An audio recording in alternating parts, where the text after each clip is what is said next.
தமிழ்நாடு அரசு விரைவு போக்குவரத்து கழகம் மூலம் அறுபடை வீடுகளுக்கு சிறப்பு பேருந்து சேவை வழங்கும் திட்டம் குறித்து அரசிடம் அனுமதி கேட்டுள்ளதாக தகவல் வெளியாகியுள்ளது. இதுகுறித்த கூடுதல் தகவல்களை தருகிறார் செய்தியாளர் ராஜகுமரன். வணக்கம் ராஜகுமரன், இது குறித்த கூடுதல் விவரங்களை பதிவு பண்ணுங்க. தமிழ்நாடு அரசு போக்குவரத்து கழகத்தின் மூலமாக ஏற்கனவே கும்பகோணம் மற்றும் நெல்லை பகுதியில் இருக்கக்கூடிய நவகிரக தலங்களுக்கும் நவ திருப்பதி தலங்களுக்கும் ஒரு நாள் சேவையாக பேருந்து போக்குவரத்து வழங்கப்பட்டு வருகின்றது. அதாவது கிட்டத்தட்ட 9 கோயிலுக்கு ஒரே பேருந்தில் ஒரே நாளில் பொதுமக்கள் பக்தர்கள் சென்று தரிசனம் செய்யக்கூடிய வகையில் பேருந்து இயக்கப்பட்டு வருகின்றது.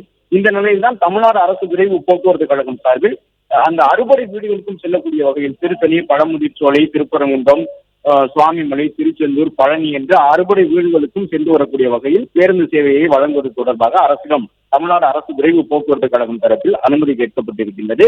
கிட்டத்தட்ட 4 அல்லது 5 நாட்கள் பயணித்து மீண்டும் சென்னை திரும்பக்கூடிய வகையில் இந்த பேருந்து சேவையை வழங்குவதற்கு தமிழ்நாடு அரசு விரைவு போக்குவரத்து கழகம் தயாராக இருக்கின்றது. இதன் மூலமாக சென்னையை சுற்றி இருக்கக்கூடிய ஏராளமான பக்தர்கள் அறுபடை வீடுகளுக்கும் சென்று முருகப்பெருமானை தரிசித்து 4 அல்லது 5 நாட்களில் மீண்டும் சென்னை திரும்பக்கூடிய வகையில் போக்குவரத்து பேருந்து சேவை வழங்கப்படக்கூடிய வாய்ப்பு இருக்கின்றது. தற்போது அனுமதி கேட்கப்பட்டுள்ள நிலையில் விரைவில் இதற்கான அனுமதி பெற்று சென்னையிலிருந்து திருத்தணி, திருத்தணியிலிருந்து சுவாமிமலை, அதன் பிறகு பழனி, திருப்பரங்குன்றம், பழமுதிர்ச்சோலை வழித்தடத்தில் திருச்செந்தூர் வரை சென்று மீண்டும் சென்னை திரும்பக்கூடிய வகையில் 4 அல்லது 5 நாள் பேருந்து சேவையாக இந்த பேருந்து சேவையை வழங்குவதற்கான பணிகளிலே தற்பொழுது தமிழ்நாடு அரசு விரைவு போக்குவரத்து கழகம் ஈடுபட்டுள்ளது.